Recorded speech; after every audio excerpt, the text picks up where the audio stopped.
لكن أعتذر، لكن بلدنا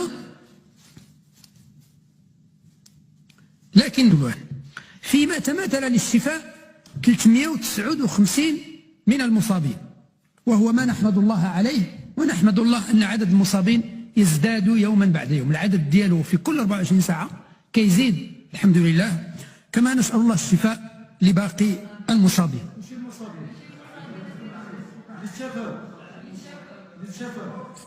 كما نسأل الشفاء العاجل للمصابين.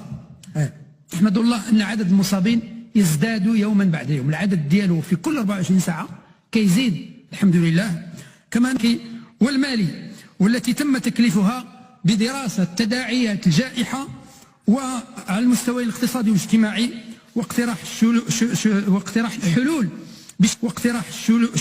واقتراح النظافة الذين يقومون بمجهودات جبارة مستمرة ويشتغلون ليل نهار جبارة. أريد أن أقول بأن التطورات ديال هذا الفيروس هذا جديد، ماشي جديد، الكورونا فيروس قديم، ولكن هذا النوع ديال الفيروس 19 كوفيد 19 هو جديد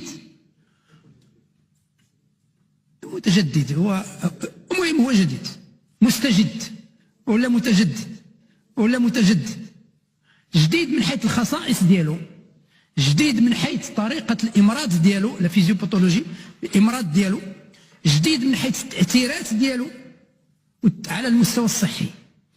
والناس اليوم، الإنسان عموما في جميع دول العالم، الخبراء يتعلمون الجديد كل يوم. احنا ماشي أمام ظاهرة صحية اللي معروفة محددة كتكون وكنعالجوها، أي وباء كيفما كان، لا، هذا وباء جديد كنتعلموا الخبراء، يعني الخبراء يتعلموا باستمرار. ويمكن أن أقول أنه إلى اليوم هناك كثير من الأمور نجهلها، مريض ما كيكحب ولا عنده مرض ما يشبه الزكام أو الارتفاع في الحرارة، وخصوصا مع وجود ضيق في الصدر أو غيره من الأعراض التي وزارة الصحة حاولت توعي بها. نحاول ما أمكن نرجع للمتخصصين للأطباء، ونحاول ما أمكن تكون عندنا المسافة ديال الأمان تأنيها. وهناك بطبيعة الحال